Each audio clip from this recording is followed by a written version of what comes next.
Easy to get kind of carried away arguing about politics or current events or things that are wrong, but ultimately the only thing that's going to improve anything is code that people can use that solves the problem, right? So that's the point. If you actually want to do something, it's better use of time to, write some code rather than arguing about things. Let it run and that's it. Well, Bitcoin is kind of like that, right? Because it's sort of opt-out technology, so you don't have to persuade people. You can just, unilaterally use better money, hard money, and we all believe we're right, and if we are, that will change things slowly because having hard money is a strong tactical advantage, right? Boom. Opt-out money. Clip from My Trust in You is Broken, the documentary from the Btcpay server team. Yeah, went live yesterday. Huge shout out to all the contributors of Btcpay server. One of the most important projects in the space. Proud supporter for many years myself. And the documentary was straight fire. Really cool to see. Really was. I mean, especially if you're newer to Bitcoin and you want to get some historical context around the fork wars and what was happening around then, particularly with BitPay and some of the companies that were trying to wall garden off access to Bitcoin, and Nicola's story, his reaction to that. I think it's really important historical context for all of you to get exposure to. There's a little bit of a history lesson there. Yeah. I enjoyed that part. I mean, it was like a little bit nostalgic. I forgot Garzik worked for BitPay. He's the off by one. I thought he's the one who fucked up the fork. I thought he had his own company, Block. Remember did. Block Inc. BLOQ. Yep. He also had a different fork that was like you had a KYC to get your Bitcoin, so like it automatically took out Satoshi's coins. Yeah, that's a great history lesson. Shout out to Btcpay server team and the team that put that together, that documentary. Great documentary. Go watch it. We're going to link to it in the show notes. Bitcoin is opt-out money. You can build it. Btcpay server is an incredible example of the power of open source, giving people the ability to receive Bitcoin payments. And don't sleep on their point of sale system. It's also, well, I mean, what's cool about the point of sale system is like it's essentially like a browser and an Android tablet. Yeah. Like at the park, we just have a tablet with the browser open, boom, done. Obviously, they have that hardware that they buy that's already like pre-made that also has like NFC and stuff, and the receipt printer and the camera on it for scanning things. Which makes it very helpful for people that use it in like handheld environments. Yeah. I think it's also like, it's a perfect example. I feel like people really underestimate how much change like a few individuals can have on the world. Like you can have real substantive change if you tune out the noise and focus on what you can control and building for that future. I mean, Btcpay servers started as a tweet. And turned into this whole movement. My trust in you is broken. I'm going to go build it myself. And Nicholas did. Shout out to Nicholas, Kooks, Pavlonix, Rockstar, Patricia, everybody's been working, and many others who have been working on Btcpay server over the years. Marty always does this. He starts listing people's names. He's like, fuck, now if I leave someone out, what am I doing? That's on me. So we did a cold open. I left a lot of people out. I'm sorry. Let's dive right into the dashboard. We got a lot to talk about this week. According to Clark's dashboard, I have one of the things I like to take myself. I like to hold myself to a higher standard, and it's important for me to admit when I was wrong. I had Ride or Die Freak and prolific Bitcoin developer reach out to me over the week, listens to every Rabbit Hole recap. increasing your mempool size, while you might be able to have a better view on what transactions are there, actually could be worse for the network. So the pressure that we put on Clark to increase his mempool size actually could have a negative effect long term on the network, because you don't rebroadcast transactions that you have in your mempool. So like I always operated under this assumption that, I'm storing extra copies of the transactions other people are dropping, and then if mempools decrease in size, then nodes can retrieve those transactions from me, like I'm doing a service. You're actually doing the opposite, because even if someone then rebroadcasts their transaction, because it's in your mempool, you don't broadcast it out again. So everyone shouldn't like rush to increase their mempool size. Wait, so bullying does not work? No, bullying worked in this case. It just might have been a false goal. Oh, wow. Yeah. Well, Clark, I hope you're proud of your big mempool now. It's disrupting the network. We need a tiny mempool. I don't know why you did it. Yeah, it's what the fuck, Clark? Jokes aside, in Clark's situation, it's actually probably helpful for him to still have a bigger mempool, because he is a data site, right? Just like mempool.space. Like you want to have a better view for your users on what the actual kind of network activity is. But for most of us, it's better if we don't increase our mempool size. Yes. It's beware, freaks. Clark, your mempool's too big now. You got to figure out how to get it smaller. You're disrupting the network. I kid. Going to Clark's dashboard, the current price of Bitcoin is $67,070. We're dumping. Not technically a dump yet, but we're down. It has to be 20% for it to be a dump, according to Marty. Yeah. We were at 70,000 earlier this week. I think we touched 71. Currently it's $67,070. One cuck buck's going to get you 1,491 sats. We are currently sitting at a $1.32 trillion market cap. We're at block height 844,775, which means we had a difficulty adjustment earlier today. That was a positive difficulty adjustment of 1.5%. That was difficulty epoch 420. Interesting. We are currently 1,945 blocks away from the next difficulty retarget, which is estimated to be on June 5th. But as we all know, having listened to the show for many years, since we are very close to the last difficulty adjustment, this data is not as reliable as it will be in a week or two. But with that said, block's been coming in at 10 minutes and 11 seconds on average. And as of right now, the next adjustment is looking like a negative 0.8% adjustment. Going over to Clark's well-endowed mempool, we see 159,292 transactions. Mempool.space is showing 190,234 transactions. Still bigger than Clark's. But Clark, it's the wizard, not the wand. We all know that. That is the state of the network. That is where we are today. A lot going on in the space.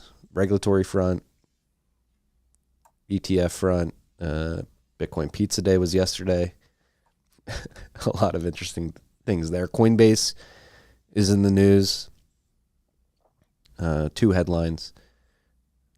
The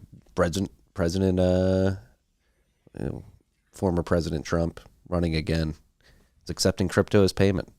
Not Bitcoin, though. Use Coinbase Commerce, and you cannot send Bitcoin unless you have a Coinbase wallet to his campaign. Pretty fucking sad. Considering all the hype that went into it, and like, yeah, we're gonna be able to donate Bitcoin, and then it happened. It's like, actually, no, you can't unless you have a Coinbase account or wrapped Bitcoin on Ethereum.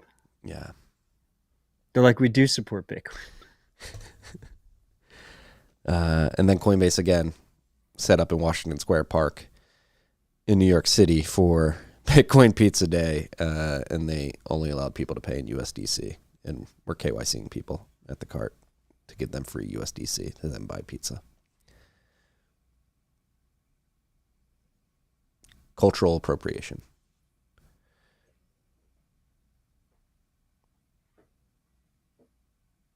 Yeah, I mean, just the USDC element is probably the worst part of the whole thing. Well, the explanation for it too, I think, I don't know if it was somebody from Coinbase or somebody else, but their explanation for this was They pretty didn't know piss how to poor. accept Bitcoin. They're probably using Coinbase Wallet. Well, they completely misunderstand Bitcoin. So, Jacqueline Melanick, some people complained about Coinbase selling pizza with USDC instead of Bitcoin on Bitcoin Pizza Day. I get the principle. There's a bigger message here. Buying pizza with USDC makes transaction costs for businesses a few cents versus the usual 3% card fee. That saves a lot of dollars, and it provides a clear value prop that newbies/businesses get onboarded to crypto can wrap their minds around. That's what matters, making crypto easier to use, cheaper, user-friendly, and understandable. This isn't about transaction fees at the end of the day. It's about separating money and state and not having to trust third parties. I mean, also, they could have accepted Lightning. Coinbase has an ownership interest in USDC, and they make bank off of that. I mean, this is like the equivalent of just accepting Visa cards. Like, that would be even easier. Why didn't they accept Apple Pay? Well, it comes with a 3% fee. You need to use USDC to avoid the fee. Anyway. You're paying for the fee somewhere else. Yeah. Shout out. I mean, they also came into like Pubkey's territory. They were right down the street from Pubkey. Shout out to Pubkey for holding down the fort and making sure the cultural appropriation didn't go without some pushback. All of that was just, I mean, I love the Pubkey guys, but who the fuck gives a shit? Now, like I told you before, before we went live, it was just like the videos that were coming out from the crypto bros in New York. It reminded me of just how infested New York City is with crypto bros. I mean, I think people should be focused on like building actionable solutions. Yes, like our friend Adam Back described. To me, it felt like, like when the local news covers like bears in a swimming pool or some shit. It doesn't fucking matter. It's fun. I did not eat pizza yesterday. I did not. Matt, you'll be happy to know we have one lone soldier in the YouTube live chat. It's amazing if you just denigrate a certain segment of the audience. They stop showing up. I don't even know what this guy wants us to talk about. I hope they discuss tweets they've previously made. I don't even have a Twitter anymore. Shout out to everybody who's joined us in the Zap.stream live chat. I can't pop out the chat in Zap.stream. It's because he updated it. Kieran, if you're listening, you missed the pop out chat button in the UX update. Very crucial if you're... In the beginning, during the cold open, I did inspect element. I deleted the video, so I just have the chat. Oh, smart. That's smart. Shout out to everybody in the Zap.stream live chat. Live chat. I hope we're not live chatting over there. Live chatting. If you're in the YouTube chat and you want to join us in the Nostr live chat, it's rhr.tv/stream. Yes. Join us. There are dozens. There are dozens. All right, to the list. Talk about Btcpay server. Go watch the full doc. It's on YouTube. Free to access. Julian Assange has been given the right to appeal his extradition to the U.S. By the UK High Court, which is a welcomed development in this case that seems to never be ending. Yeah, I mean, it seems positive.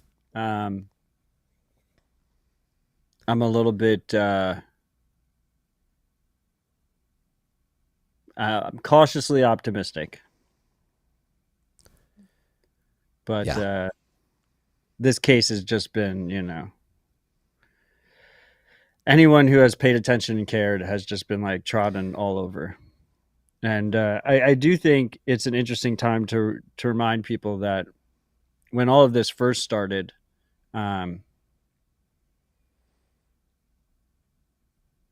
there were accusations and allegations of rape charges on Assange so that people would stop supporting him. And those just got dropped, as soon as they got him in custody, which is a very common tactic that we see used. Yeah. And it's interesting, too, that the UK, UK, which has been instituting speech laws, particularly hate speech laws, seems to be infringing on the rights of individual citizens of the United Kingdom to actually speak. It is funny that they are standing up. It's not funny, but it's ironic that they're standing up for free speech. As it pertains to Julian Assange in this case, I'm very happy to see it, but it's not a good look for the U.S. when UK High Court's like, this is taking it a bit far. We're going to let him appeal this extradition. Stella Assange. Julian's wife said, "We spent a long time here in the United States putting lipstick on a pig, but the judges did not buy it." The director of campaigns for Reporters Without Borders, Rebecca Vincent, said, "This is a victory. This means that the issues at the very heart of this case, freedom of expression, press freedom, will get consideration by the courts." So it's good to see. Yeah, I mean, for more context here, if I recall correctly, he was in Sweden. Assange, first of all, should be free. He's a journalist. He published information about war crimes. It was for the good of the world that he did that. And he should be released immediately without question, period. But if I recall correctly, so he was in Sweden. There was like rape charges. The UK wanted to extradite him over that. Everyone was like, the rape charges aren't real. As soon as the UK extradites him, the US is going to extradite him, and then he's going to go to the US because the US is the ones who are actually going after him. They're like, no, that's never going to happen. The UK gets him. And then I guess at some point he was in that Ecuadorian embassy. Then as soon as the UK gets him, like extradition proceedings start for the United States. It's just like bullshit all the way down. Yeah. And I definitely messed up some of that, but that's more or less the context. Yeah. Well, good to see, as we have been doing for years now. I think since this podcast started, we will continue to follow the Julian Assange case and keep you freaks abreast as it develops. On the same tip, the Peer-to-Peer Rights Fund launched to protect open source devs, starting with the Samurai case. This was beautiful to see. Our friends at the BTC Policy Institute sprung into action over the last few weeks and finally launched this Peer-to-Peer Rights Fund. It was pretty quick, all things considered. Yeah. And so Samurai is one of the cases they're focused on, but more broadly, they're focused on the right of individuals to transact in a peer-to-peer fashion and self-custody of their own Bitcoin. And specifically the devs who write that code. Code is speech. Yes. Yes. So they're trying to build up a war chest for this case and future cases. It is tax deductible. You can donate dollars, you can donate Bitcoin, and you can donate a non if you donate Bitcoin. So you don't have to provide any personal information unless you want that tax receipt, if you want that tax deduction.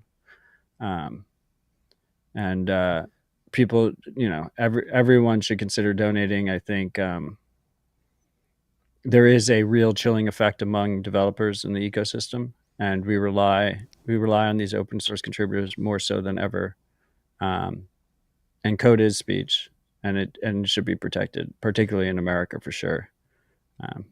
So yeah, P2P P2Prights.org. And to add context to this, users, not developers, engage in financial activities. The broad interpretation of the Bank Secrecy Act could extend to hardware wallet developers, transaction node miners, and more if courts set unfavorable precedents. The implications are dire. So very important cases and precedents to be set in front of us. Staying on the case tip, staying in the legal realm of this world, COPA versus Craig Wright, written judgment published, and it is hilarious. Did you read any of it? No, he's a fraud. I've known this since 2017. Yeah, I think in the second paragraph of the judgment, it was just like, before you get it any further into this, he's like guilty of all fraud. He perjured himself and forged evidence. This is one of the most egregious things I've ever seen in my life. And shout out to Peter Willa, who played a key role as a witness. And the judge said he turned out to be the most significant document, or to have provided the most significant document in this trial, used to devastating effect in cross-examination of Dr. Wright. So shout out to Peter Willa. What was that document? Just like his questions that he answered or something? His testimony? Yes. And I think it's providing proof of how this stuff actually works and how it looks like all this stuff was forged.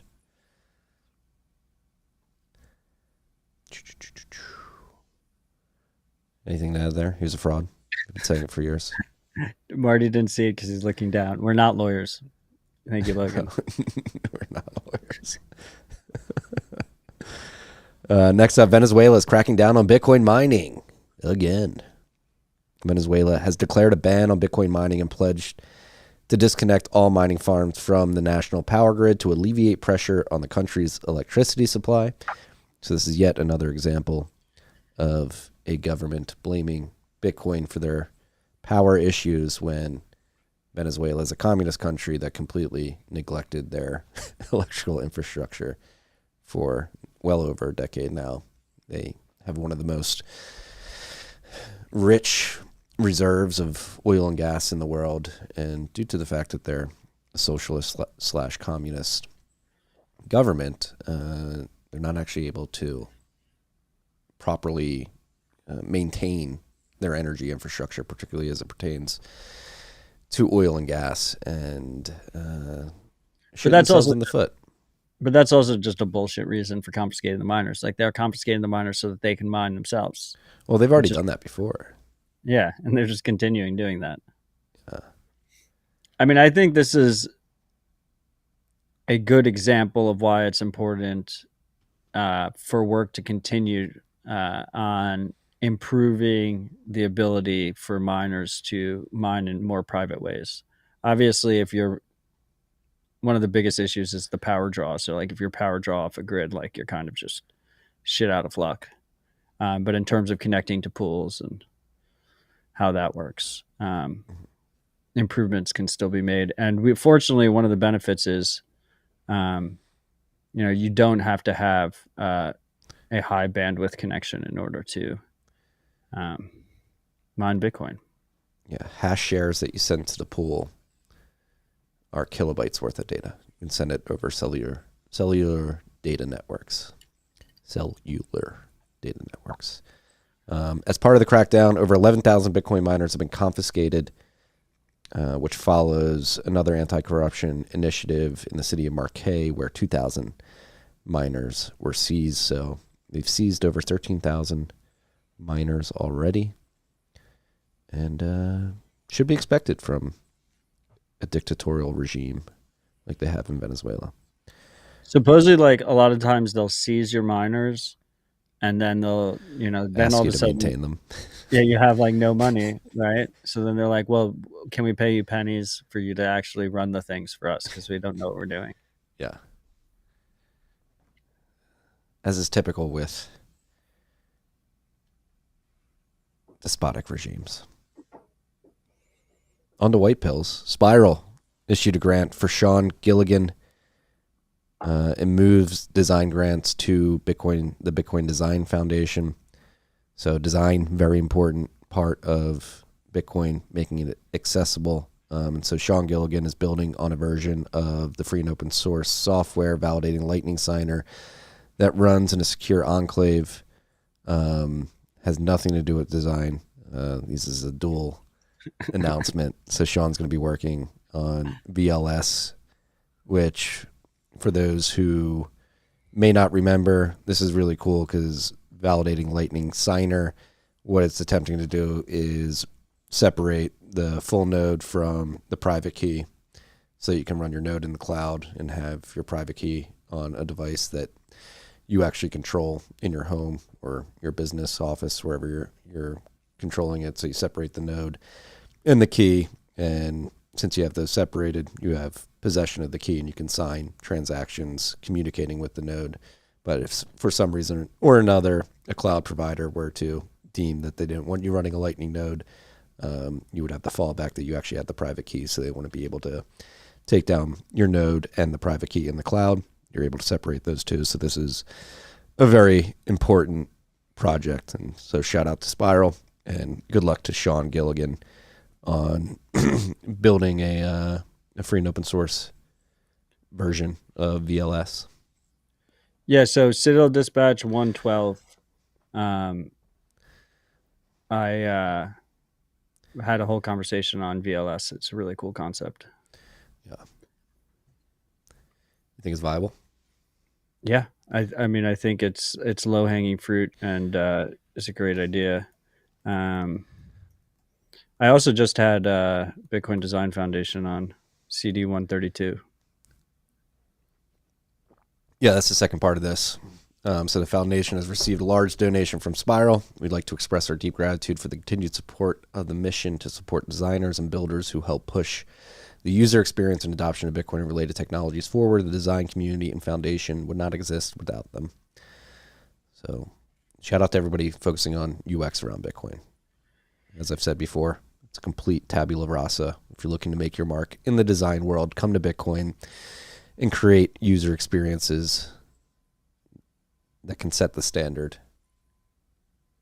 You can make a reputation for yourself. You can't do that in like B2B SaaS. Yeah, and I mean it's key to the whole, adoption, trend and progress, right? Like UX is a key aspect of making tools that are, oftentimes we have great open source contributors, but then they build for engineers because they're engineers, so they think like engineers.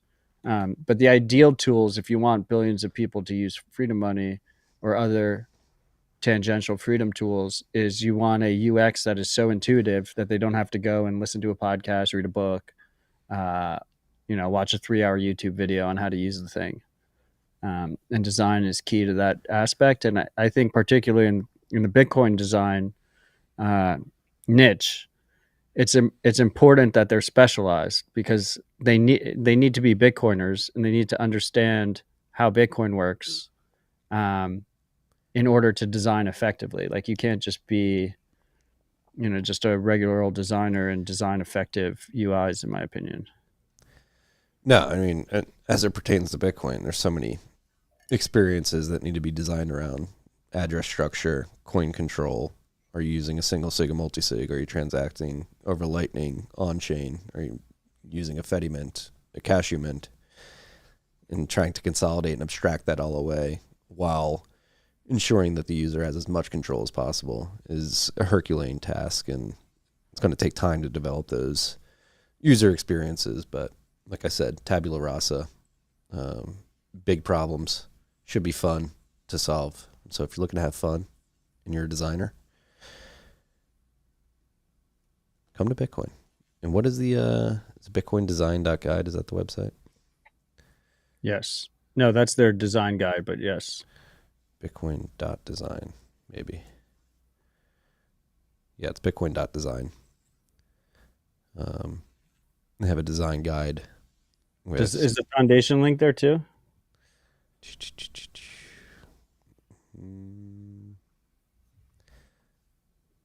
don't think so. Let me find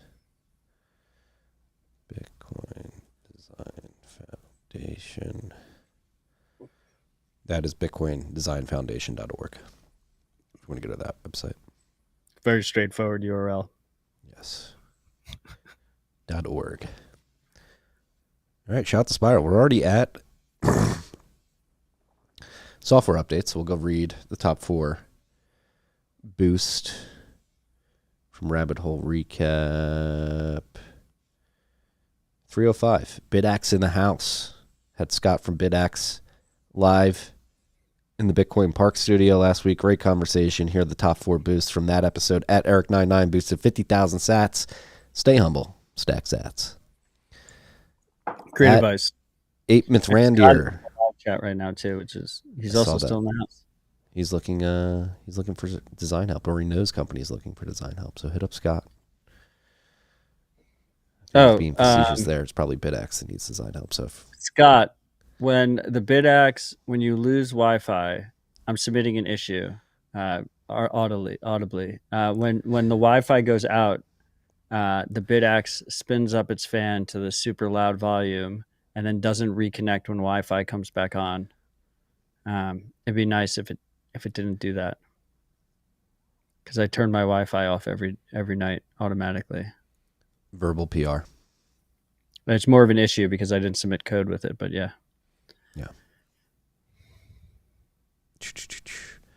At 8 Mithrandir, 7,777 sats. Solo mining is like doing a lotto every 10 minutes, but with better odds. It's true. It really is true. We went through the odds last week. Scott ran the numbers.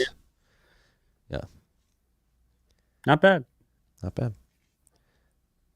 At Blockchain Bug, 5,000 sats. BitX for the win. At Vake, 3,000 sats. Stay humble. Just stay humble. He doesn't want you to stack sats. Still good advice. Still good advice. Vake doesn't want you to stack sats. He needs to stack more himself. So he's just going to tell you to stay humble. Let him stack sats. Shout out to you freaks for participating in the value for value model over Podcasting 2.0. You can contribute to the show directly via Podcasting 2.0, modern podcasting apps. I just read the boost from Fountain. You can use Breeze, Podverse, many others. Shout out to the Podfather, Adam Curry, and everybody working on Podcasting 2.0, the open source movement for making this possible. It still blows my mind every week being able to read that and be like, oh, somebody sent us sats. It's pretty fucking cool. Yeah. And then shout out to everybody in Zap.stream right now zapping us, excuse me. Get the nomenclature mixed up when you go from Podcasting 2.0 to Noster. Boosting on Podcasting 2.0, zapping on Noster. Did you see the one person that commented was like, I still can't figure out how to zap. I just chat. And I assume he meant chat. Great job. Nosters forever. No edit button. Shout out to you guys. We got 22.1, 25. We got over 25,000 sats. Over 27,000 sats. Let's go. Zap 10,000 sats and Gazoo zap 10,000 sats. Thank you, freaks. Yeah. All right, back to the list. Software updates. Ronin Dojo version 2.1.4 has been released. Regroup, rebuild, return. For those who are unaware, Ronin Dojo is an open source project building tools on top of the Whirlpool stack. It's an installation assistant administration tool for Samurai Wallets, Dojo, Indexer, and related tools. Since April 24th, 2024, we've experienced significant changes and challenges, from legal guidance to the forced repository move. We faced it all, but we are excited to announce that we are back in action. This was announced in the blog post. With everything back on track, we are refocusing on version 2.2.0, enhancing backup drive functionality to simplify upgrading to a 2 terabyte plus drive. I'm not going to read the whole blog post, but we're going to link to this no bullshit Bitcoin, nobsbitcoin.com summary in the show notes if you want to go read it. Congratulations on zapping today, Marty. Logan just checked for us. They were asking. Yeah, everyone should go read that blog post. It's a fascinating blog post. And one piece that I would highlight is they do discuss the chilling effect of the current regulatory environment, and that some of their contributors are walking away from the project due to increased risk in their particular jurisdictions.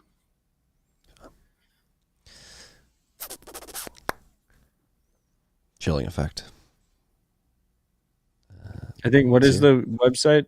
It's ronindojo.io. It is ronindojo.io. Yes. RoboSats. Nice. Scott's in the live chat. He submitted my issue. All right, good. Thank you, Scott. Appreciate you. Business on air.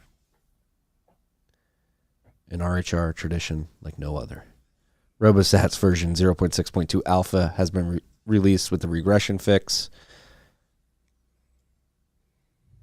LMBits version 0.12.6 has been released with the user manager.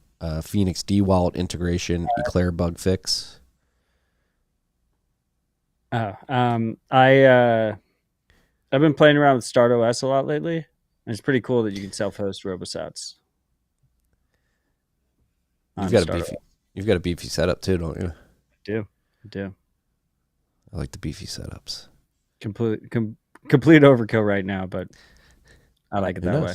It does. StartOS, it becomes a robust ecosystem of self-hosted apps in the future. You may need that beefy setup. It's true.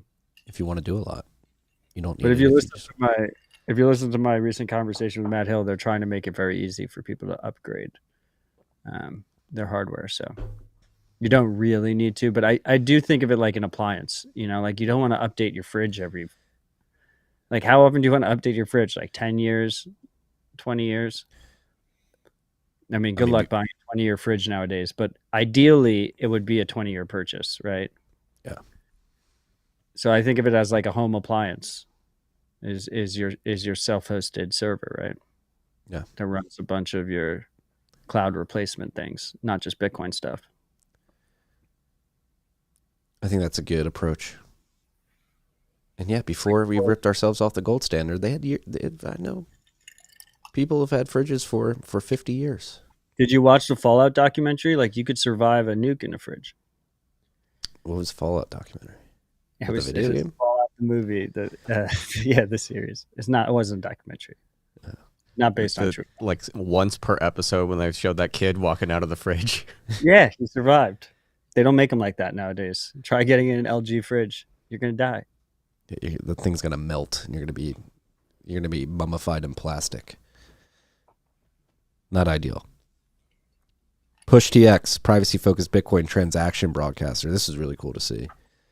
So this inserts transactions directly into the P2P network, correct? Yes. It's a way for you to broadcast transactions in a much more private fashion. And it doesn't rely on any trusted party. And no external dependencies. It's like very lightweight and straightforward. And I believe the name of the developer is escaping me. But I think he mentioned on Nostr that if you just have the Tor browser open while you're using it too, it'll send it over Tor. Yeah, it'll automatically use Tor. I have his name here. Pretty cool that Alfred. Yeah, it's definitely his legal name. I see Carlos, Ride or Die Free Carlos in the chat, which is amazing that he's here with us at such a late hour, considering he usually only enjoys morning rips. But he mentioned, Matt, I'm surprised you're not running Bitcoin stuff on separate hardware. I think that is usually best practice. People should consider that. It's nice to have that separation. But also I think for the average person, it makes sense for them to start with a single box, and then they can always upgrade their stack in the future and separate out. And Carlos also mentioned that mempool.space has a transaction push feature at mempool.space/transaction/push that obviously relies on mempool, their server. I believe blockstream.info has one too. I mean, this is intentionally doesn't rely on a centralized backend, very lightweight, you can run it yourself. Yeah. Beware. I forgot to retweet the tweet, so I was just retweeting it. Phoenix D version 0.1.5 has been released. An official Docker file, authentication to webhook calls, and more. Go check that out. Mostro version 0.12.0 has been released. Orders with amounts by ranges. So Mostro is a Lightning Network peer-to-peer exchange platform on Nostr. Cool to see. Coracle version 0.4.5 has been released with custom feed builder and more. Unleash.chat version 0.1.21 has been released with internet search. You can now send your LLMs out to the internet on unleash.chat. On the Coracle, you're moving so quick, I can't stop you in time. The Coracle update, first of all, Hodlball is a fucking legend. What's really cool, like custom feed builder, right? Like think about this concept, right? That the user has full control over what type of experience that they're having, what feed they're seeing is like granular control over that feed is beautiful. That is one of the key benefits of Nostr, I think, is just user choice. I think that's one of the key benefits of Freedom Tech in general. I think as you start going down this trend of end users choosing how they want to use these tools and what their experience is, once you empower those users, you empower the users, you empower the individuals, and then at scale, we start to see massive freedom benefits. So I'd love to see it. Can't be understated. Shout out to Hodlbot. I had the pleasure of meeting him here in Austin a few months ago. Yeah, that's where I met him too. I actually met him in the bathroom. Did you guys shake hands? Yeah, after we washed. Also, I met Craig Raw in the bathroom too. Those are the two Bitcoiners I met in the bathroom. I don't know how to take you meeting all these Bitcoiners in bathrooms. I don't know. I don't know what this says about you. Anyone who's been to a Bitcoin event knows that men's bathrooms are fucking filled with people. And my face is public, so there you go. No, I've had that at the urinal trying to pee. Are you Marty? Yeah, dude, I'm taking a piss here. Yeah, Hodlbod was at the sink. Craig was at the urinal, and I was wearing a Citadel hat, and he was wearing a Sparrow hat. I was like, "Nice hat." He's like, "I'm the whole team. No. I'm the whole team." Yeah, let's walk through this. Let's take some time to walk through this. Meeting somebody at a Bitcoin event in a bathroom, okay? I'm glad to see you're following procedure. Wait to shake their hand till after they wash their hands. Yeah. Maybe wait till they're done taking the pee at the urinal. Actually, I don't know. So what are your thoughts on urinal banter? Some people are for it. Some are against it.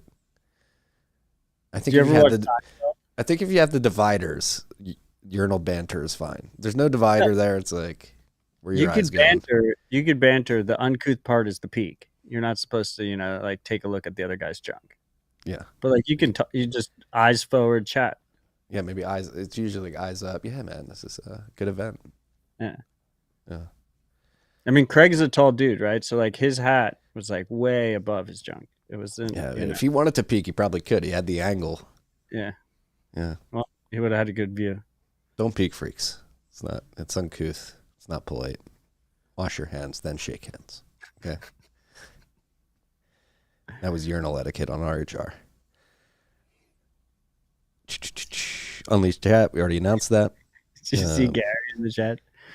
Urinal banter only if you look him in the eyes. Thoughts on sword fights. Josh, I do not recommend sword fights. Another product launch, Daylight tablet has launched pre-orders. I have gotten access to one early.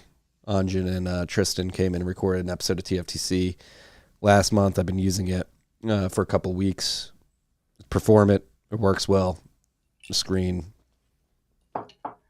really, really fast. You can see the reactions here. It's happening fast. I think it's 60 frames per second for this e-ink like screen, which is pretty innovative. Pre-sale, I think it might be sold out now at this point, but I like it. The idea behind this. Founders, take note. If you give Marty a free tablet, he will show anything. I'm not sure. It's no blue screen. Like the product infomercial. It's a really cool concept. I like the idea of e-ink in general, and I like the idea of less addictive devices. And I look forward to getting my hands on one. I will just say to freaks in general, be cautious around pre-order products. This is true. I think they told me they expect to start shipping the first batch at the end of June, early July. In general, I say no to pre-orders and wait till they start shipping on the regular and more reviews come out. Yeah, I'm liking it.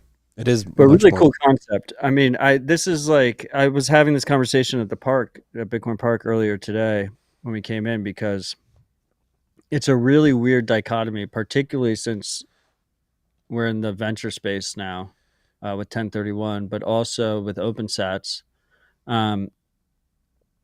So much of Silicon Valley based investing and tech investing has been based on like these completely unethical expectations and processes and standards, and like it goes all the way down to the core of like this concept of like daily active users, right? Like a daily active heroin user, we call them addicts. But in the tech world, everyone's just like, you got to get them addicted. Like they got to get, every day they need to be on your app for 5 hours, 6 hours, 7 hours. Like Elon is laser focused in increasing the number of hours that individual users are on his app for. And there is a balance somewhere. There's a balance somewhere there where you can still make money and you can still ship product. And you can have a sustainable growing business where you don't take advantage of users. And I would say, at least from a bird's eye view of Daylight, because I haven't spoken to them personally or used the product or anything like that, it seems like that's kind of the direction they're taking. And it's a hard thing to do. But I definitely want to see more of that, that people taking the hard path. And I mean, that's why 1031 exists. That's why OpenSats exists in the first place. Yeah. No, and to that point too, I didn't even throw it on the list, but I think we should talk about it, especially since you brought up the concept of daily active users. Like they're easily gamed too. And big announcement of the week in the crypto VC space, Farcaster, social media platform built on Ethereum, raised $150 million. Rumors are that the valuation is over $1 billion. And they raised this on. They raise that much. Yeah, I would imagine it has to be at least $1 billion. But they're touting 45,000 daily active users. And somebody went and dove into Farcaster and was like, I think most of these are bots. And if you look at that video I posted on Noster, it does seem like a lot of the users are bots. But even like talk about perverse incentives of venture capital, if it's applied in certain ways, like this $150 million raised, $1 billion valuation, and Farcaster has 0.02% of the quote unquote daily active users of Twitter does. Twitter's rumored to be valued at right now $50 billion. So it has 0.02% of the daily active users and already 2% of its market cap. And the investors, if they just burnt $150 million, they should have donated to OpenSats. Yeah, I mean, arguably that has to get to a $10 billion valuation at some point to make it worthwhile. Noster's better than Farcaster, and it's been built out for less than $1 million in grants. Exactly. I mean, that I also like they were like too. They bragged. They were like, we have a lean team of 13 people. Like, that's not a lean fucking team. Like they have not talked to Bitcoin startups or Noster startups. Like that is fucking huge ass team. Yeah. Insane. No, it does give me hope though, for Noster. And again, it's Balaji's brother, right? And it's Dan Romero. Both like intimately connected to like Coinbase and A16Z. So this is just traditional VCs burning capital, like patting the back of their friends, and it's like everything that's wrong all mixed into a single deal.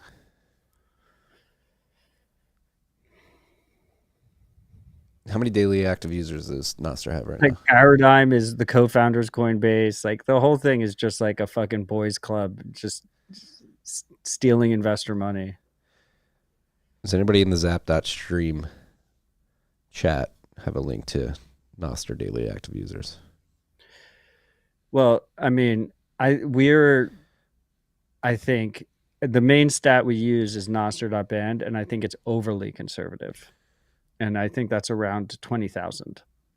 But I don't even think that's what should be prioritized. Like I don't think that shouldn't be the goal. The goal shouldn't be daily active users. That's an addiction metric. I personally think, corporate surveillance tech is a worse addiction crisis than opioids, significantly worse. And I don't think that's what we should be Fine prioritizing tuning for. Yeah. Agreed. But the beauty of something like Nostr is all that data is out in the open. It's not a walled garden. Walled garden is another euphemism. Like, we sent SBF to a walled garden? No, we sent him to a fucking prison. Fucking insane. But anyone can analyze Nostr data, which is cool. But obviously there are a lot of bots in there, and people have multiple accounts because you can create an account without permission. It's just a public key, private key pair. Yeah, I'm looking at the stats on Nostr.band now.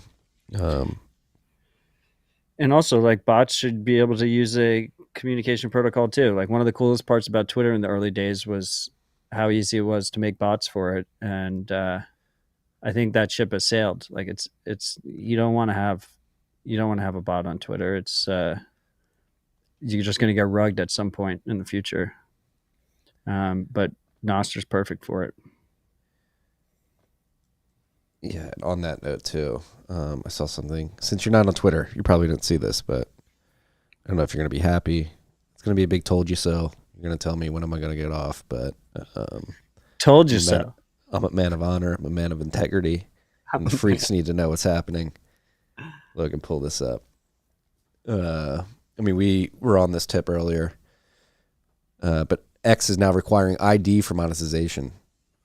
Every creator and everyone who aspires to be monetized on X Creator must oppose this. Oh, this is so surprising. Goes back to the Who could have seen this coming? The Israeli analytics firm backed by Israeli intelligence. How do you feel being complicit to all of this? It's pretty dirty. Not gonna lie. I'm a man of integrity, man of honor. I feel pretty dirty. Well, you can do something about it. I've been trying to slowly but surely migrate to Nostr. Just press the delete button. Yeah. Okay, that's enough, Logan. That's enough. Full KYC. What are your what else do we have on the list? We do have some things to riff on that aren't on the list. Well, we have some more things that I don't know why you have this on, but MetaMask is working to add native Bitcoin support. Okay, I thought it was interesting. First of all, Coinbase doesn't have it. So, I mean, the reason I thought it was interesting is because MetaMask up there with Trust Wallet is probably, one of the largest self-custody wallets in the world. Trust Wallet already supports Bitcoin. I think it's an example of a titan of the shitcoin space not being able to ignore Bitcoin any longer. So it seemed like an interesting. Obviously, they haven't shipped it yet, but neither has Coinbase. So it was kind of interesting that CoinDesk reported on this, citing anonymous sources. But like CoinDesk ownership is like kind of, they're all in the same boys club with MetaMask ownership and consensus and everything. So like it was probably deliberate, and it was probably because of the Trump stuff that like Trump can't accept fucking Bitcoin because he chose to use Coinbase's wallet. So I thought that was kind of interesting. Yeah. It's sad that it it is took this interesting. long, but still interesting. MetaMask. Getting into Bitcoin. Did you see this? I did. Dorsey's JP Morgan. What was that, like a digital summit?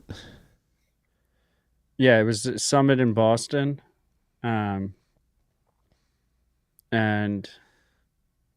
he basically just like straight up, Logan, you gonna pull it up?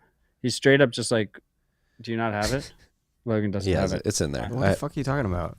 The Jack Is it Dorsey in the middle? thing. No, it's at the end. It's at the end. Yeah. You added a second list. Logan, we're not lawyers. We're not lawyers, okay? Jack Jack basically like called out Bitmain, and he was like, "Block is gonna eat their lunch with ASICs." It was like, Here's what it said. Yes, so there's basically one company that makes miners for all cryptocurrency. It's called Bitmain. They're out of China, and for 12 years, we've had a team that built ASICs. They're specialized chips for a very special function, and we started interviewing mining companies and asked them what they needed and what they hated about Bitmain. And we're also one of the few companies that have access to 3-nanometer fabs, which means that we can build some significant scale and chips that move very, very fast, and we're able to build a mining chip that solves pretty much all the needs of what we heard are problems for Bitmain customers and gives them a lot of flexibility. So reliability is a big issue. Flexibility and customization is a big issue. Bitmain has like 70 or 80%, maybe even 90% of the market. And I think we're going to take a majority of that with our system. Jack, Block, Square. If you guys can bring this to market, it would be massive. Particularly the most important aspect of what Jack said here is flexibility and customization. That's the big problem with these ASICs right now, is their firmware is not conducive for flexibility or customization. We've seen historically that Bitmain specifically has hidden bugs in the firmware, whether that's amp bleed or ASIC boost, covert ASIC boost. And if Block is able to bring an ASIC to market that makes it much easier for miners to interact with the firmware, that's going to be a massive boon. And I think that alone, which he alludes to in this part of the conversation, could help them get a bunch of market share. But as we know, you don't know how it works until it launches. Well, yeah, I mean, first of all, they've mentioned open source many times. So hopefully it'll be the most open chip we've ever seen, which is rare, which would be fucking cool to see. I think the second piece is I just love the aggressiveness coming out of Jack. And I really like the sign off, which was like, it's probably going to take us 2 years, and I'm going to come back on the stage and prove it to you, which I just love that vibe. Yeah, I do as well. Did you see Philip Brister in the YouTube chat? I have not been looking at the YouTube chat. I can't believe you are. It's automatically in our eCam. Like, I can't get rid of the YouTube chat. he's now that like, you're the only one who can see it, because I closed it on my screen. Oh, can I close it? Oh, shit. Okay, bye, YouTube chat. But before I do that, I already saw the comment. Philip Rizzo, crazy story, but I walked by Jack in Boston on his way to that conference. Feels good, man. Felt good, man. Felt good, man. There you go. No, I think another thing that he said.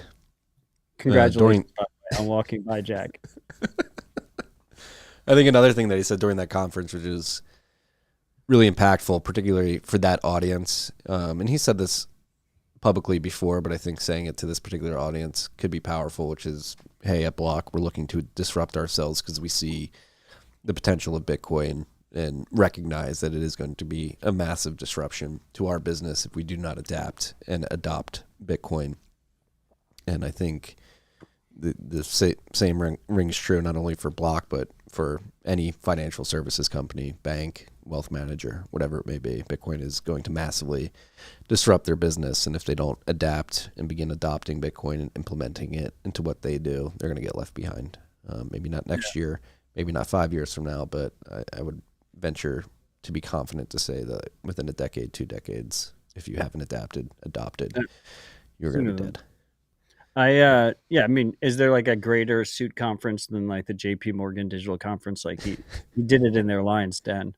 And I mean, also we just had Scott on RHR, right? And open source chips made in America. You start to see really cool things mixing with the BitX project. That's kind of cool how all that compounds. Yeah. So shout out to Block, shout out to Jack. We're going to win, freaks. Build. Write code. Produce ASICs. Tell your friends. We built something at TFTC this week. It launched, and it works. Congratulations, Marty, on revolutionizing Reflex. We haven't gotten to Reflink status yet, but I don't know. We want to play around with it. We mentioned, I don't know if it was last week or the week before, we were using Mash for monetization on the site. They have pulled out of the market due to the chilling effect that is being levied here in the United States. And so now that we don't have monetization tools by Mash on the site, we're getting back to our roots and we're going to build our own. And the first thing that we launched was a rewards program. So it's not really referling. It's a rewards program. We want to incentivize people. It is a referling, but we can get more creative with it, I think, in the future. But again, that's what we've been trying to think of. I have, at least, like, how do you grow the audience? User numbers? No, not game daily active. We're trying to grow TFTC, but doing it in a good way. Same here, Rabbit Hole Recap. All the growth that we've had to date, I would argue, is word of mouth. Watch Rabbit Hole Recap, though. Word of mouth. Yes, I will pay you to tell your friends to come to TFTC to I love consume you, Marty. information. I'm just giving you a hard time for the most part. But essentially, I think it's cool from like a tech perspective. We're using Nostr Wallet Connect and Bitcoin Links, which was spun up by Austin from Pleb Lab and Pleb Devs, now working at Voltage. He spun this up at the hackathon at BTC++ a few weeks ago after we talked to him, said, hey, we'd like to build this product. But essentially what we've done is use Nostr Wallet Connect and Bitcoin Links to make it so, and then we've created our own server that connects to our Ghost API that can help us create a reward system that incentivizes people that are subscribed to Marty's Bent to recommend that friends listen to or read, excuse me. And so we've set up this referral program where we say, hey, if you're getting value out of this content and you think you have a friend or family member that would get value out of this as well, give us our email address. They can unsubscribe. Not give us, but like put their email address in this referral form. They can unsubscribe right away. However, if they read 3 newsletters, you're going to get a Sats reward, and they're going to get a Sats reward. So I tested this out with Will Cole and Parker Lewis this week. So they were the two to get. You really like tested out right before we started ripping, right? Well, yeah, Parker finally opened his 3rd email, so he was able to. Like a loose this week. It was like it was Marty walked away from the camera. It's like, wait, we're testing this out, and then we'll start. Yeah. So Logan, pull up the picture I just put in the chat, and so you can claim your Sats reward, and you can put in a Lightning address, bold 11 invoice, or LN URL, and get paid right away. And using Nostr Wallet Connect, that's how we're doing this. I have my Albi wallet connected to Nostr Wallet Connect, communicate with Bitcoin Links. If you use through Nostr. So we're combining all this Lightning. That's cool. Nostr. It works. So how are you going to deal with like people gaming the system? That's one thing we're thinking of. So right now we've limited it 1-to-1 to prevent Sybil attacks and trying to think through the social. I can only get 500 Sats once. Right now, we're testing it out before we open it to 1-to-many. And again, going back to having to make sure that you actually read the emails before you get a reward. Messing with that aspect of it, like how many emails do you read before you get a reward? How can you tell if they're reading the email? Using Ghost API. Like trackers in the email? Yeah, I guess. It knows that you opened. You gonna... Not on air. No, off air. I've said too much. You've said too much. No, I mean, look, I think it's good it's cool that you mix all these technologies together. We're experimenting. Okay? Experimenting. I would say though, I think like the future, like you're kind of building for the old world, no? Like the future is not that. The future probably doesn't even involve email. I would hope so. But you have to work between the old world and the new world. Bridge it. Yeah. Funnel everybody over. That's the other thing. I mean, we were talking about that with Million a couple of weeks ago, like when you just start posting long form content specifically on Nostr. And only Highlighter.com. Yeah, it's a distribution problem. That's what I toil with. And going back to like X and stuff like that, it's well, I think like a lot of it's going to come down meeting people where they are and dragging them to where you want them to be. A lot of it's going to come down to content creators willing to jump off the cliff. And there's fear there, particularly if there's a heavy reliance on that revenue stream to pay for their families and their expenses and whatnot. But at some point, someone's got to jump off the fucking cliff, and more than one person, ideally. You have to jump off the cliff, and you have to actually try and embrace the future. And I think that's going to take longer than a lot of people expect. It's going to be, like Parker always says, gradually then suddenly. Gradually then suddenly. Again, maybe and it's up for debate, but like, again, meeting people where they are and dragging them to where they need to be or where you would like them to be. I think that's what we're trying to do here. It is cool, though. I mean, getting back to who knows whether this product is scalable, is gameable, is as private as some people would like it to be. But we want to just play around with the stuff that we've been talking about for a while. And the experimentation is cool, and you guys shipped it pretty quickly after mass shutdown. Yeah. Which is cool. Shout out to Austin and Darren. I love Austin. Yeah. So yeah, Beware Freaks is out there. The dude, not the city. The city's a bit overrated. Yeah. I was not paying attention. God damn it. Did you put the bank runs in here? No, I forgot. Go up to Logan, go up to that tweet. Yeah. So the New York Federal Reserve Board did a retrospective on last year's bank runs that included Silicon Valley Bank, First Republic Signature going down. Silicon Valley Bank got bailed out, still around. First Republic Signature were not fortunate enough to make it out. But apparently, as all this was going down, the New York Federal Reserve Board identified 22 banks that were being run on that had significant negative outflows. On the one hand, this implies that over 10 times more banks faced a run during that period than failed, which I think they're chalking up as a positive. On the other hand, ridiculous. That's a ridiculous positive spin. On the other hand, and this is the positive spin. On the other hand, runs were less widespread than suggested by decline in bank stock prices. So markets overreacted, which makes sense. People get scared. They do irrational things. But also in this piece, I didn't find it. All the banks are solvent, so they're completely rational. They basically admitted that if BTFP did not get instituted, they would have failed. Fucking pump. Yeah. Mandibles than Bitcoin standard. Read it. Is that where we're at? What else? What do you think? That's not a doomer view. Observing reality and acting accordingly is not doomer view. I'm incredibly optimistic. I just focus on things that are actionable and controllable. Like you have to understand where we are and where we're headed if you want to act effectively. I agree. I don't think we need people. Yeah, I agree. I'm optimistic as well. I think if you use Twitter for hours a day, like you inherently have a much doomer-esque take on things because that algorithm is just designed for it. It really is. The thing's a fucking psyop machine. Delete Twitter. It's good for the soul. Actually, I had Michael Goldstein on TFTC this week, and a good portion of our conversation was about that.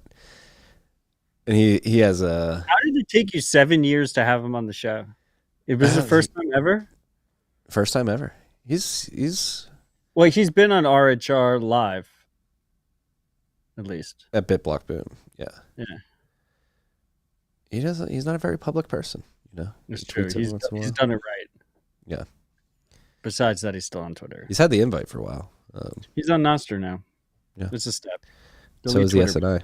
Oh, on that note, Satoshi Nakamoto Institute is, in my opinion, one of the most important institutions within Bitcoin, trying to preserve the canon of Bitcoin and highlight the economic theory and technologies that preceded and arguably led to the creation of Bitcoin. Michael came on to discuss the revitalization of Satoshi Nakamoto Institute. Shout out. And they are doing a campaign right now to raise funds to implement a redesign that they have. They're raising $21 million or 21 million sats. They have, I believe, 16 million raised. So they need 5 million more sats. If you freaks believe that the Nakamoto Institute is important and is something that has helped you along your Bitcoin journey at some point over the last 11 years, consider donating. Really? What? I didn't realize they were doing a crowdfund too. I don't know if it's public yet, but I believe we're giving them an OpenSats grant. Yeah, I was going to mention that. I didn't know it was public either. Well, alpha. Yeah, I don't know if you caught that pause and like redirect. I caught the pause. OpenSats proud to support. I agree. I think it's one of the best educational initiatives. You know, the original mission of OpenSats included education. And everything's open source, so yeah, part of us trying to scale. Everything has to be open source, no matter what. Part of us trying to scale, we reduced our scope for a little bit, and we stopped accepting education applications. But now we're starting again. But yeah, it has to be open source, globally distributed. Essentially education materials, ideally focused on onboarding developers into the ecosystem. Because one of the issues we're seeing is we're seeing intense burnout on the developer side, especially with this regulatory environment where they have increased liability. So developers are burnt out. They're getting even more burnt out, like our ride or dies, the ones that have been through thick and thin for 6 years, 7 years, particularly on the core side, is really bad. And then like our birth rate of new developers is lower than it's ever been. So like we need to, first of all, try and reduce that burnout. And second of all, bring in a whole new generation of developers, of open source contributors. So this is a concern that we have at OpenSats and we're intimately aware of. And I think SNI has historically helped in that case and will continue to. And Bitstein's just a fucking legend. He really is. He really is. We're lucky to have him. NakamotoInstitute.org. It's still somebody's like, how do I learn about Bitcoin? That's the first place I send them. Go read this website and everything on it. What else do we got here? Anything else to riff on?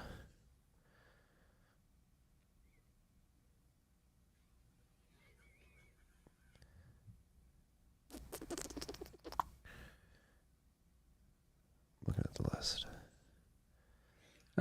So I did say I closed the YouTube chat, but I didn't.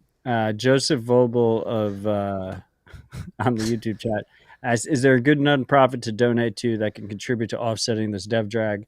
Obviously, opensats.org. But I think right now specifically is P2P I think this legal defense fund, like every developer so many developers I talked to over the last 3 weeks, 4 weeks, like they think what's going to happen is if they have a project that ends up being incredibly successful, they're going to get thrown in a courtroom and their lives are going to be put at risk and that they could lose the rest of their lives. And everyone is just going to forget about them and just freak out about a pizza truck or Bitcoin going over 70K and just like not even give a shit about them. And having a legal fund have their back is really big. And I think just it being launched was a massive sign to a lot of these contributors. But that's just the first step. Like a single one of these cases, a federal case supposedly can go into like the $5 million range, like $3 to $5 million to defend these types of cases. And yeah, they'll give you a free public defender, but you're fucked. If you use the free public defender, you're completely screwed. So yeah. Yeah. Beware freaks. I also think Nifty is doing great work at Base 58. And that's not just financial support, right? It's like supporting these initiatives, supporting the people behind them, sharing their work, sharing their content with friends and family. Marty will pay you 500 sats if you share their content. Yeah.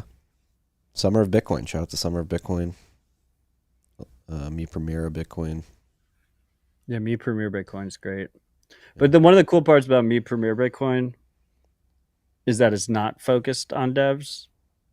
But that's a whole different conversation. Like, I do like that they're like, we're just going for actionable Bitcoin education. Like, this is how you receive Bitcoin. This is how you send Bitcoin. This is what a UTXO is. This is, how you use your own node. Why do you want to use your own node? That kind of thing. But yeah. Yeah, and they've mixed in economic theory into their lessons too, which is cool to see. This is how money goes bad. You print more of it. It debases everybody's savings. This is why you need a hard cap supply monetary system like Bitcoin. On this note too, what are your thoughts on everything going on in the Hill? Have you read into that Fit 21 bill at all? I mean, what I saw from like Thomas Emmer, it seemed promising. It's like this will apparently the bill is overarching in the sense that it's trying to make it so banks and financial institutions can custody Bitcoin on behalf of users. Yeah. But then Tom Emmer came out and was like, this is also going to make it so individuals can hold Bitcoin and transact P2P without having to worry. I think they're just whatever. I mean, it'll pump our bags. Like the banks, the banks want a piece. The banks want a piece. They don't like that BlackRock is, that Taking all the BlackRock flows. and Fidelity and ARK and Barry Silbert and Bitwise are able to take fees off of buying Bitcoin for people, but banks can't, because not only do banks are required under the current ruling to keep full reserve Bitcoin, which they're not used to doing. Like, they usually are just Ponzi schemes. Like, they don't usually keep full reserve of anything. They have to keep double full reserve under the current counting regime. They have to keep the full amount of Bitcoin and then the full equivalent of dollars that Bitcoin is worth at any given time. Double reserves when they're used to keeping no money of yours. They just have nothing. So those poor banks, I really hope that we can change this accounting change. I think this is, it shows the incentives, right? It shows the incentives that, like, we mentioned Bitstein earlier. Bitstein had a great tweet back in the day, which is like, Bitcoin's a crazy game. You have no choice but to play. You have to play. The only winning move is to play. Yeah. And the incentives work in that regard. I will say, Lynn had a great post on Noster that it is, it's pretty disheartening when you see like the industry come together to get banks involved. But then anything on like the privacy or freedom front, they're like, fuck them. Which sucks. But get used to it. That's going to happen more and more. And that's one of the reasons why I look so tired all the time. Always tired. It's also tiresome. I don't support it. When do you think you're going to have like a month-long stretch of good sleep? At what point? I mean, we're going to have to, like, when is RHR ending? Hopefully never. Even when the post, it's going to turn into goats and other stuff. Goats and other stuff. Goats. Post hyper Bitcoinization. Yeah. Well, I'll get a good night's sleep when you quit Twitter, so you don't bring it onto the RHR with you every week. I didn't bring any Twitter on this week. Yeah, it was all Primal Post. It was all Primal Post. Did Tom Emmer like DM you? No, he didn't DM. No, he didn't DM me. I saw it on YouTube. You're like, I like how when you mentioned, you're like, yeah, Tom had mentioned. Just like, oh, he just called you up, your buddy Tom. Yeah, Tom, he hit me up. What do you think about this, Marty? One more thing I wanted to add. Keep building. Keep building. It was fun. I really do want to give a earnest shout out to Austin. It was fun brainstorming that product and watching him build it, spun it up. And it really, the Nostr Wallet Connect stuff is something I wasn't fully grasp. Yeah. It's cool. You can see it all forming. It's all happening. It's possible. Spin something up in 2 or 3 weeks. With part-time work. Yeah. Yeah, I got nothing else to talk about. Push forward. Don't stop. Platitude. Trope. What the fuck? No, I'm not saying that to you. I'm just like, it's sort of, you intimated that. So I was like, we should chill our live event in Nashville. Oh, we haven't been. We haven't been. What is it? At pubkey.bar/RHR. It's going to be a fun time. It's going to be the best thing that happens that whole week. People have been telling me there's nothing they're more excited about than that week. It's going to be the most incredible And event. that day of that week. Pubkey We're going to have the bars. best people. There's no better people than we're going to have. We're going to have the best people. It's going to be the best time. We got a dunk tank, and Donald Trump agreed to come and like sit on the dunk tank. So if you want to dunk, so much better than me. I just can't handle it. it's going to be the best event in Nashville that week. The most incredible event. We have the best guest, the best music, the best food, the best alcohol, and the best air conditioning in Nashville. We made sure it's air conditioned. 600 people. It's gonna be like talk show style. We're gonna have a little band like Jimmy Kimmel. You know, they're gonna like play shit in between, like hit the sequels. You know what we're gonna do? 4 hours. We're gonna tie back to the first ever or second ever live RHR Bitcoin 2019. I don't know, like we didn't have our shit together. You sort of like shot from the hip and just told everybody to smash buy. We're gonna try to break the record for most individuals smash buying in one place. Oh, I am during the Nashville event. Last time I did that, it was the Let's top do it, freaks. 3 years. Can we get a 600 person smash buy in one location? For 3 years, people gave me shit about that. They're like, Matt, you're such a fucking asshole. You told everyone to buy at $13,000, and then we just dumped. Pretty crazy looking back at it. $13,000. You should just mortgage the house on that one. Yeah, up 5x from there. It'll be fun. Largest collective smash buy in Bitcoin's history. We're going to get in the Guinness Book of World Records. What is it? It's pubkey.bar/RHR. I didn't even know there was a .bar suffix. They're expanding it. All right. Come join us for the largest smash buy. We're going to get in the Guinness Book of World Records. It's going to be a fun time. It might be the last RHR ever, too. How about that? It's the last RHR ever. You got to get there. You got to get there. It could be. It may be. People are saying. Yeah. I've heard rumors. Yeah. Sources. Okay, Marty. This has been great. All right. Enjoy your weekend, freaks. Stay humble, stack sets.